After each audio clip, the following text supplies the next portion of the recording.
welcome back to Champion the Passion, a weekly pro wrestling podcast where we inspire you to champion your passions and celebrate the joy of what you love. I'm your host, my name is Victoria Daisy, and today we're going to be recapping everything that happened last night on NXT. But before we dive in, don't forget to leave a 5-star review if you enjoyed. Follow me at It's Victoria Daisy across all social platforms and follow Champion the Passion across all streaming platforms. But let's dive right into the opening match because we had, was it a number one contenders match for Trick Williams' TNA World Championship? I'm pretty sure it was, but it was Wesley versus Joe Hendry. And this was an incredible match, okay? They truly put on a banger with this one. Countless amazing spots. And towards the end of the match, Tyson and Tyreek got involved to distract Joe Hendry, but then Mike Santana came out for the save, and in the end, Joe Hendry did win the match. And after the match, Joe and Santana had a stare down that was a little bit interesting. And, you know, they even had a backstage segment later on in the night with Kelly Kincaid, where they were talking about how, you know, they are two completely different people. They're not... It's not that they hate each other, but they're just kind of like, they keep their distance. But the only thing that will unite them is the fact that they will both die on a hill for TNA and they will defend TNA at all costs. And they are both super determined to bring back the TNA World Championship to TNA, since, you know, obviously Trick Williams is a part of NXT and he is the champion currently, and they're not a fan of that. So I thought that that was really interesting. I really enjoyed that match. I thought that Wesley and Joe Hendry did a phenomenal job putting together that match, and it just came out so wonderfully.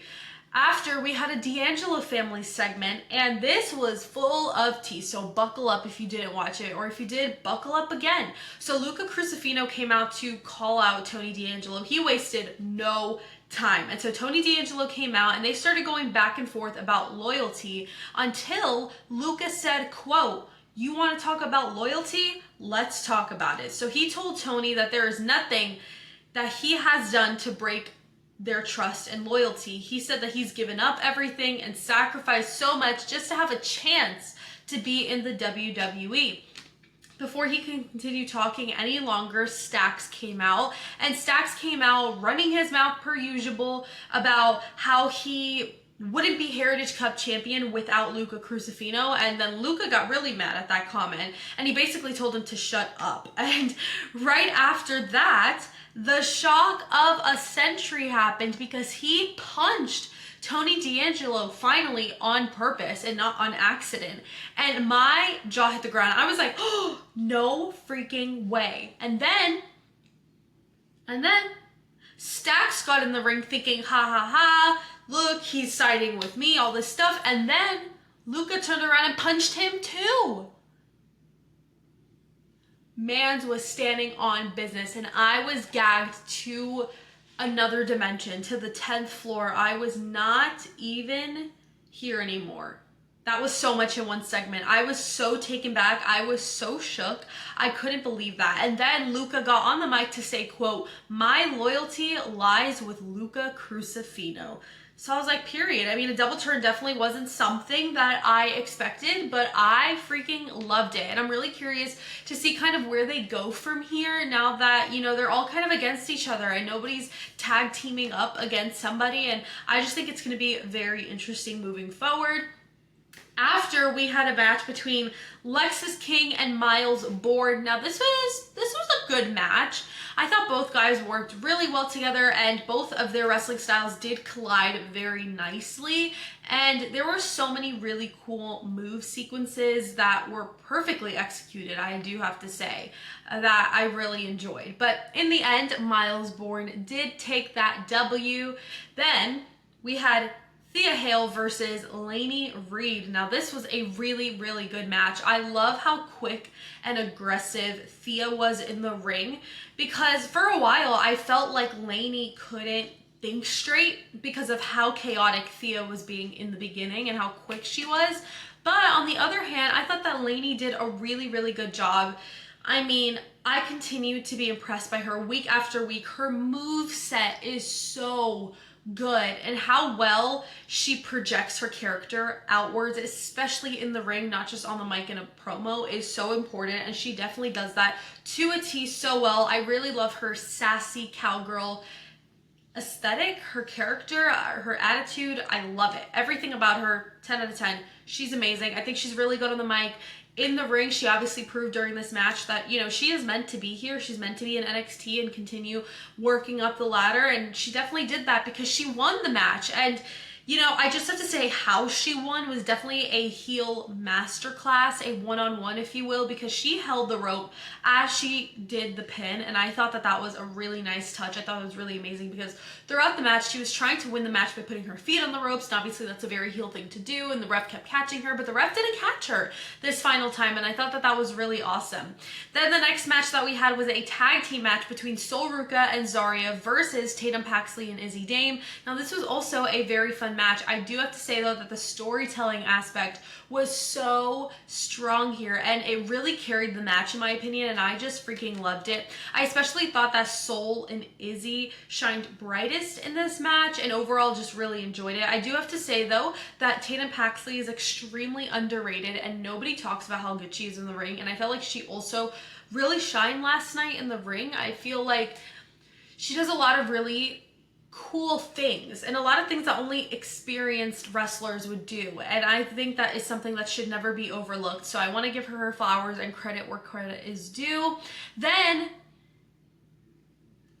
Tatum decided to show where her loyalty lays, just like Luca Crucifino earlier, because then Zarya accidentally speared Sol because Tatum shoved Izzy out of the way so that she wouldn't get speared, and she obviously showed by doing that, like, hey, I am with you, I am not with them, I'm with the culling. And so, you know, Izzy took that to her advantage and won the match, which I thought was awesome. Then we had our last match of the night. It was a #1 contenders match for the NXT Championship. We had Jasper Troy versus Yoshiki Inamura. Now this was also a good match. Lots of exciting moments and move sequences that had the crowd super, super engaged. But in the end, Yoshiki Inamura did win, and now he'll be facing Obafemi for the NXT Championship at NXT's The Great American Bash. And I just have to say, this is a huge L for booking because it doesn't make sense to me how you've been building up Jasper Troy to be this enormous monster. You had him win season 1 of LFG, and now you just have him lose to Inamura, especially when he was so close to another title opportunity. And even Obafemi said it himself, and Jasper has said it too, like, the next time that Oba and Jasper go face to face, Jasper will be taking that championship away from Oba. There's no doubt in my mind that that will happen. And if you don't believe me, go back and watch that match. Maybe not that match in particular, but other matches, maybe their match together. That was a really good match, and that really showcased everything that Jasper can do. And so I really do believe in him, and I think that he will win that gold at some point, and maybe he is the person to beat Oba for the title when that time comes. But let's talk about the final segment of the night. We had a Jordynne Grace segment. So Jordynne got on the mic to talk about how she thrives under pressure. And in summary of everything she was saying, she said that basically she is ready for her match at Evolution against Jacy Jayne for the NXT Women's Championship. She then said that she was never born to do this, but did everything in her power to become someone they could never ignore, which is so true. We know how she built herself up to be this huge star in TNA and eventually became someone that WWE could not ignore. She did everything in her power to be here and to deserve to be here, which she definitely does. And so I thought that was awesome.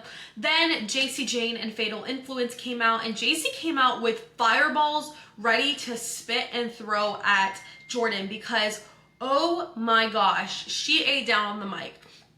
So Jacy said that Jordynne and Blake are cut from the same cloth because they think that they can come in here and just demand things.